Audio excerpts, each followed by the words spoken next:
I'm Mushahid Hussain from Islamabad, and I'm delighted to present the third episode of Global South Voices on behalf of CGTN, China's premier international television channel for the world. And this is a special program which presents a perspective from the lenses of the Global South, the world's majority. And this program coincides with the opening of the Boao Forum on Asia 2024 annual conference, which is being held on the theme Asia and the World, Common Challenges, Shared Responsibilities. We are honored to have three distinguished guests from different parts of Asia joining us for the show today. We have Dr. Mahmud Ali, an eminent writer and author of several books on China and regional strategy, who is a distinguished fellow at the Center for Inclusive Asia based in Kuala Lumpur. We have joining from Islamabad His Excellency Moin Haque, former ambassador of Pakistan to China, and joining us from Beijing is Professor Gong, who is a commentator on current affairs for the CGTN and who is also a professor at the University of International Business and Economics in Beijing. So, Professor Gong, since you are based in Beijing and the conference is being held in Boao, let's start with you. So, how do you see the pattern which is being developed for cooperation among Asian countries? First of all, thank you very much for having me. I will start by first pointing out that ASEAN countries today represent China's largest trading partners. As a bloc, is already taken over the European Union and the United States to be China's largest trading partner. And I think that's without a reason. That's not without a reason, of course, because I think the global economic epicenter is shifting to this region. It represents probably the most vibrant and vigorous area in the world today, with countries like Malaysia, Indonesia, Vietnam, Cambodia. All these countries are rapidly developing.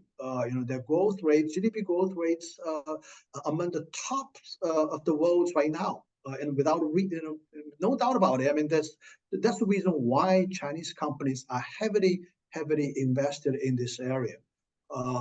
And I think China's BNR activities are also very much concentrated in this region. Moving forward, I think China's economic relationships with these countries is only going to grow further. And I think this also represents the core piece, in my view, of what we describe as the South-South cooperation. Yes, and of course, as you said, Asia is the most vibrant region, and actually the global epicenter of economic connectivity is in Asia. And last year, President Xi Jinping hosted the China Central Asia Summit also in Xi'an. And there also, like ASEAN countries, China is the biggest trading partner of countries in Central Asia. Dr. Mahmud Ali in Kuala Lumpur, what forces do you see which are promoting and pushing the economic developments in Asia, and how do you see prospects for Asian economic integration in these challenging times? ASEAN countries, Malaysia is a member of ASEAN grouping of 10 countries, Association of Southeast Asian Nations, and Malaysia this year celebrates the 50th anniversary of opening full normal diplomatic relationship with China.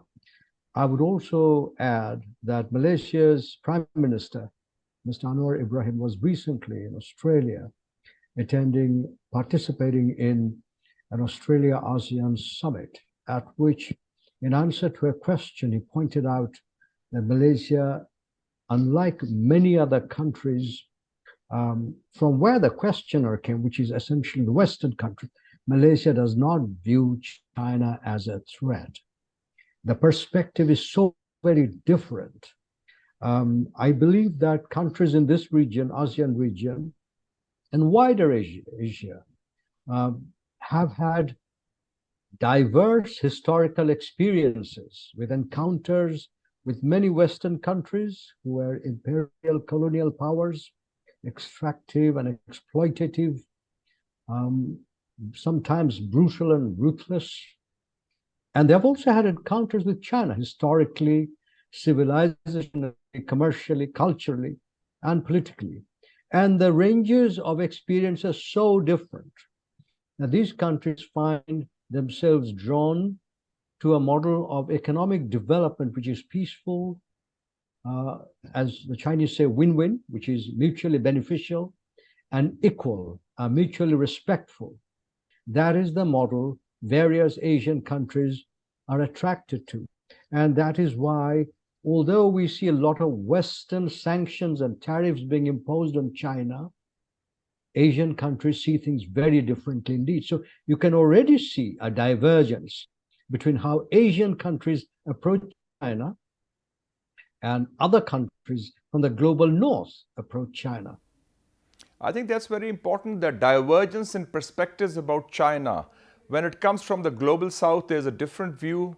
When it comes from the global north, it's a different view. And I think it's no accident that China has this positive relationship with the Asian countries because of China's own track record, especially with ASEAN countries that has just been mentioned. Whether building the railway in Laos, or building this Bandung-Jakarta railway, or the cooperation, as you mentioned, Dr. Mahmud Ali, with Malaysia. And recently also we have seen more cooperation with other ASEAN countries as well. Coming to Ambassador Moin al-Haque in Pakistan, I think Pakistan is a good example of China's excellent track record in cooperation, which is win-win cooperation. A model relationship between two neighbors in Asia, and Pakistan's China-Pakistan Economic Corridor is one of the pillars of the Belt and Road Initiative. And Ambassador Moin al-Haque, you recently completed your tenure very successfully in Beijing. Can you give some highlights of this Pakistan-China economic cooperation in the context of CPEC and the BRI and the broader context of Asian cooperation and connectivity that we see unfolding today? Thank you so much for this question. I just completed my term in China as ambassador there. Our relationship, sir, encompasses all aspects of any bilateral relation. It's truly an example of how interstate relations should be held. Coming to this very important point that you mentioned, that of course, in the past, our relationship was mostly very political of nature, defense, strategic. But in the recent years, the two countries focused on our economic partnership, especially. China is now Pakistan's largest trading partner. We have almost around $27 billion of trade. We are looking to more opportunities, given the large size of the Chinese market, to expand our exports to China, to expand to ASEAN as well through this newly formed RCEP agreement, which has created the largest free trade agreement in the region. Second very important aspect of our economic partnership, as you mentioned also, this China-Pakistan Economic Corridor, which is the flagship project, or which is the high quality project as we call it. And it's the most important of the 5 corridors of BRI. When it was envisaged, it was about 60 billion plus project, and almost half of that amount has been invested in various projects in Pakistan, mostly in the infrastructure and energy projects, and also the most important strategic port of Gwadar, which is now functional.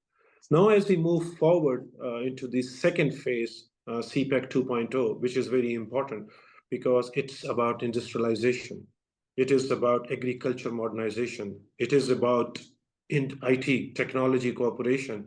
It is focusing on livelihoods, green development, and socio-economic development as a whole of the country. So we are very excited because recently the two countries agreed that they will form a special working group to launch the 5 corridors the new 5 corridors that they have agreed, the corridors of innovation, green development, of livelihood, and also of industrialization, as we call it.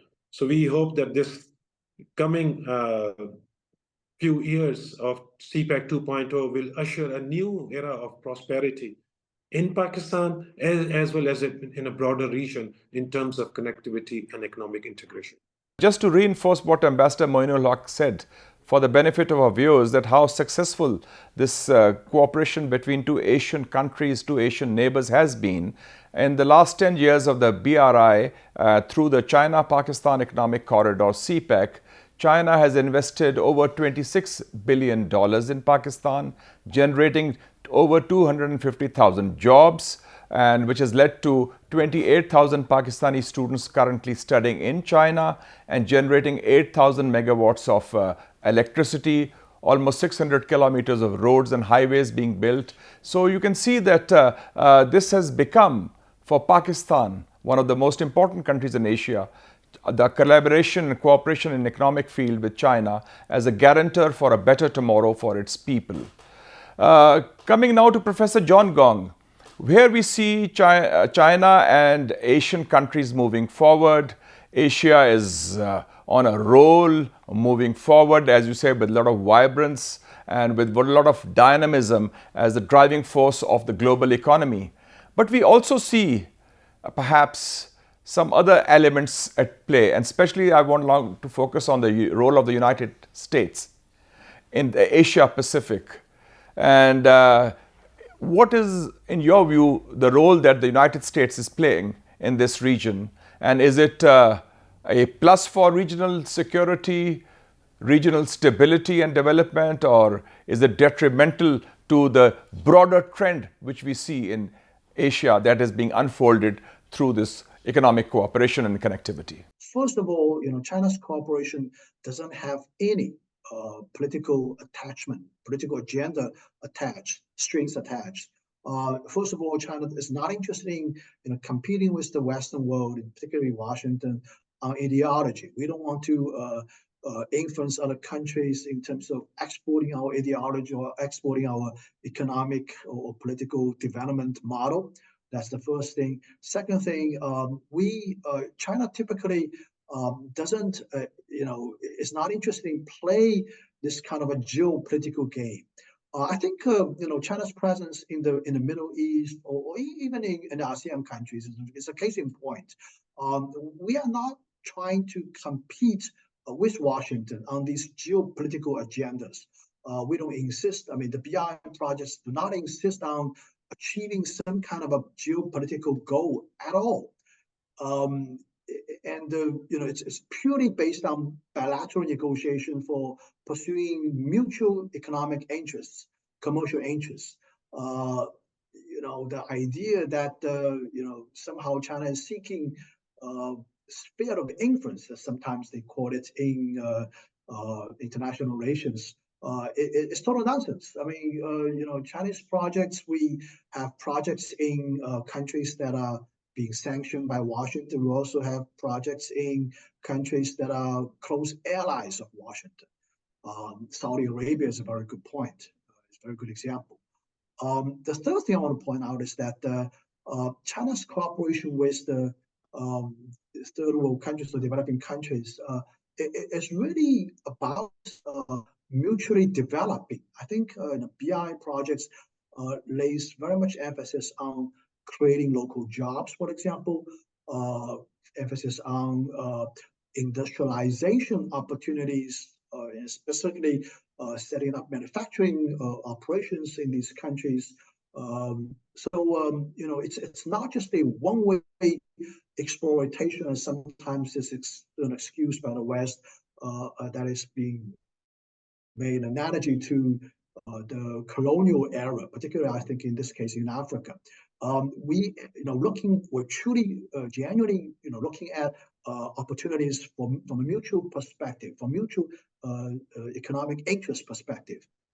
Yes, and I think the important thing which you said is that China has no underlying vested interest or a hidden agenda or any geopolitical agenda, unlike some of the Western countries, and that is why it is driven basically by economic considerations of connectivity, and I think that is the key element. Professor John Gong mentioned about 800 US bases all over the world, out of which half of them, 400, are in Asia alone, and they're adding to that recently in the Philippines also. So given that context, Ambassador Moin Haque, we see these two contrasting worldviews or narratives. A very security-centric, military-driven worldview of Washington, which is based on a Cold War mindset of containment.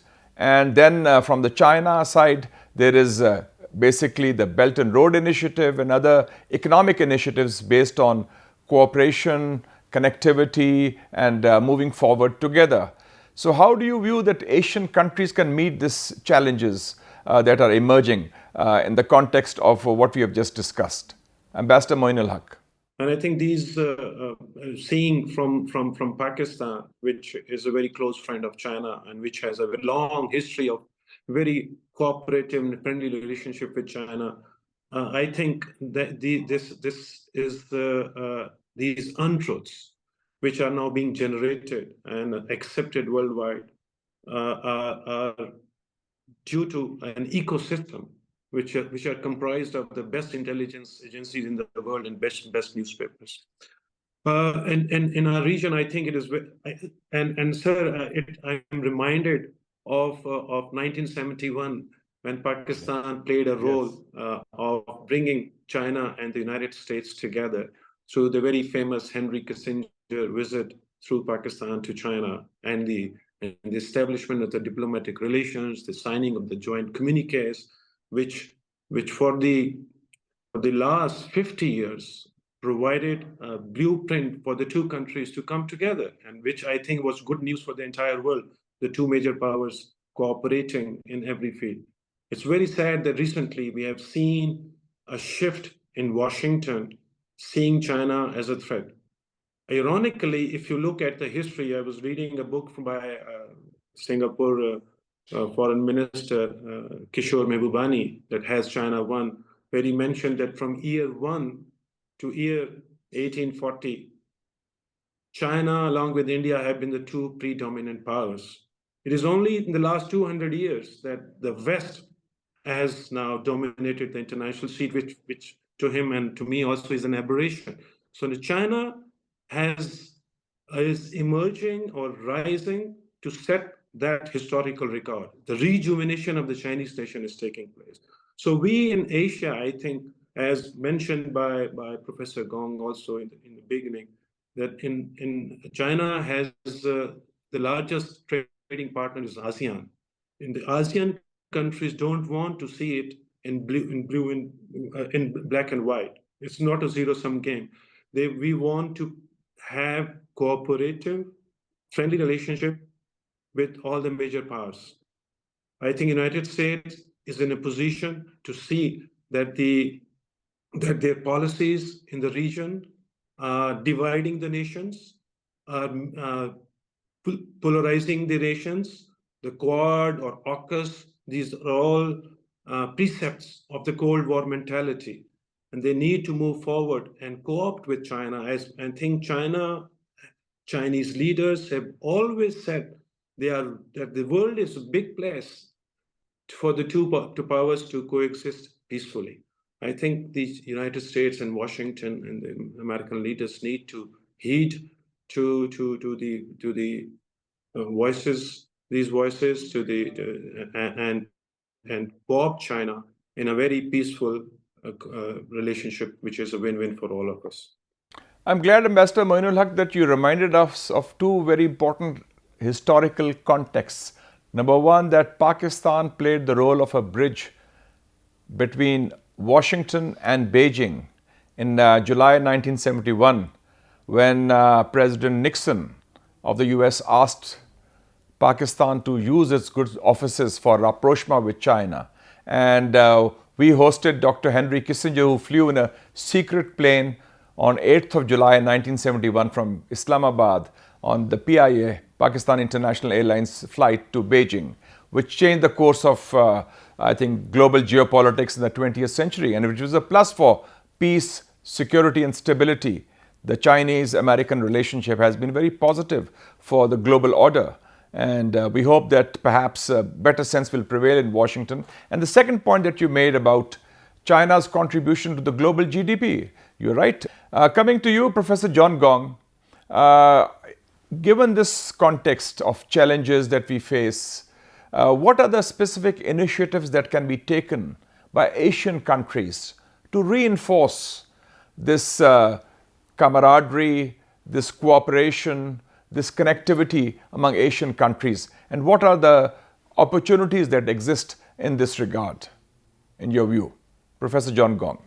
And I think Washington policymakers should keep that chapter in mind when they talk about the policy vis-a-vis China. With respect to your question about what the ASEAN countries and other countries in the region can do in terms of economic cooperation, I think Ambassador Haque mentioned RCEP. I think this is a very good platform. We need to move ahead with this platform. That's the original free trade agreement among ASEAN countries, as well as China, Japan, South Korea, and Australia and New Zealand. More countries can be potentially joining RCEP, including countries in Asia, as well as in South Asia, Pakistan included.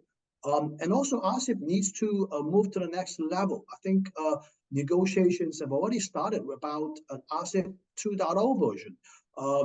It's more than just about reducing tariffs and bringing down trade barriers. Potentially, this bloc, this trade agreement, can move into more promising areas like in bilateral or multilateral investment protection, intellectual property rights protection, digital trade, service trade, and discussions about artificial intelligence, these more imperative and emerging new issues. I think this is a great platform for enhancing economic cooperation and integration among key players, important countries in this region. And I think Pakistan, Australia, as well as India as well, are major players from economic perspective as well in this broader Asia-Pacific region. And I think we should really move towards that direction. Thank you. And Dr. Mahmud Ali, how do you view these geopolitical challenges that we just talked about? What is their impact on regional security and development in Asia? So how do you view things from your end, based in Kuala Lumpur, for the impact of these developments and the way forward on broadening this cooperation among Asian countries and Asian economies? Senator, the discussion in this region has focused on the sort of difference, the philosophical difference over the purpose of the state. If the purpose of the state is to exercise control over not only your own citizens, but also the minds and actions of citizens of other countries, then you need to extend your reach beyond your sovereign territory and do things that other people might not really support or endorse. And I think most countries, most societies, and most governments in our region are primarily focused on developing their own economies, making sure that citizens of their countries can aspire to an improved quality of life for themselves, as well as for their children and their grandchildren. That is one way of looking at it. That is, if you like, the Asian way of looking at it. Becoming prosperous and sharing that prosperity down the generations. There is another way, which is trying to control other people, other countries, other societies, extract and exploit the resources for your own benefit. And that is something I think most Asian countries have experienced over the 17th, 18th, and 19th centuries and totally reject that. And I remember that Prime Minister Anwar Ibrahim speaking in Australia, at the recent Australia-ASEAN summit, said, "We are very independent." Now, that is a simple statement of fact, but it's also an attitudinal expression. Malaysians see themselves as independent. They want to be able to decide their own future, what they wish to do with their future, their own life, their resources, where they want their country to go. That is a decision for the people of Malaysia and not other people. And I think that sort of sums up how Asian countries, Asian societies, and Asian governments generally feel. So although there are efforts, and these have been going on for about a decade now, to divide the region into pro one power or anti another power, I think Asian countries will be pro themselves. They will fundamentally derive all their sources, resources, and strength from their own roots and try to focus on the development of their own countries, societies, and people. So, however hard polarizing efforts may be made, I don't think in the end they will succeed, because Asian people or countries of the global south have their own minds. Based on the context of their own historical experience, they will choose their path to their future. I think well put, that the Asian countries with their own historical context will choose their own path to the future. Ambassador Moin Haque, we are talking of common challenges and shared responsibilities, and there has to be a meeting ground. I was reading this major initiatives by President Xi Jinping, the Global Security Initiative, for example, apart from the Global Development Initiative and the Global Civilization Initiative, which talk of indivisible security, that security of one is not at the expense of the other. It is a shared responsibility. So how do you view that Asian countries can contribute to this shared responsibility for a common destiny based on common vision of security in Asia and the world? Thank you, sir. Yes, GSI was part of a vision of President Xi Jinping for creating a humanity of shared future, which he launched 10 years ago. And last year we celebrated not only the 10th anniversary of this vision, but BRI also. And BRI, GDI, GSI, and GCI are part of this whole concept of shared community. And as I may mention here also, that besides BRI, and CPEC being the flagship project of BRI, Pakistan is also the first country to become the partner country of Global Development Initiative, which is also very important in terms of our country economic future, economic and social prosperity. GSI for a country like Pakistan, which has also always been in a neighborhood which has been very tense. We had faced threats from our east and west. So for us, I think it is very important that as a developing country, as a country which has a very stake in its sovereignty and territorial integrity, that we work together with the nations in the region to protect ourselves, to protect our borders, to protect our people, the well-being of our people, which is very important, as mentioned by Dr. Mahmud Ali. This is the concept of China also. When I was there, the Chinese whole philosophy of governance is based on the welfare of the people. The policies are people-centric. I think it's unlike the misperceptions in the West that it's an authoritarian government. I think China is one of the largest democracy in the world because it feels for its people. One of the examples of China's people-centric approach was their poverty alleviation drive, bringing 800 million people out of poverty, which was the whole of the government approach and whole of the society approach. So security, I think, has to be people security, human security, energy security, food security. It is quite a broader concept. In all our countries, in the region especially, you mentioned about SCO. SCO is a very important organization, the largest multilateral organization in the world. It is now, of course, it started as a security-oriented, but now it is focusing on these important issues, economic issues, food security, health issues. So we think that these regional organizations, we need to promote them. We need to shun these constructs like Quad, which are dividing our people.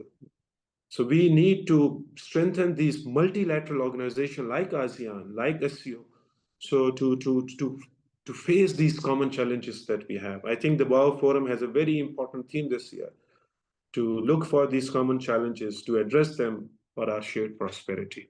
Thank you. Thank you. I think that this is a broad consensus which emerges from today's discussion, that Asian hands must shape Asia's future and Asia's destiny is going to be determined by Asians themselves, without outsiders telling them through any kind of diktat what to do and what not to do. And that future is based on people-centered development, where people come first, as we have seen in the case of China, and how China has uplifted 800 million people out of poverty within the span of 30-40 years, which is a remarkable achievement in human history. With that, this program comes to an end. We thank all our distinguished guests for their very intellectually stimulating discussion and their contribution to the topic. And we look forward to your joining us next time. This is Mushahid Hussain. You can also find us on CGTN app, YouTube, X and Facebook. And stay tuned to Global South Voices, which presents a unique and different perspective from the Global South, which is the world's majority. Till we meet next time, thank you.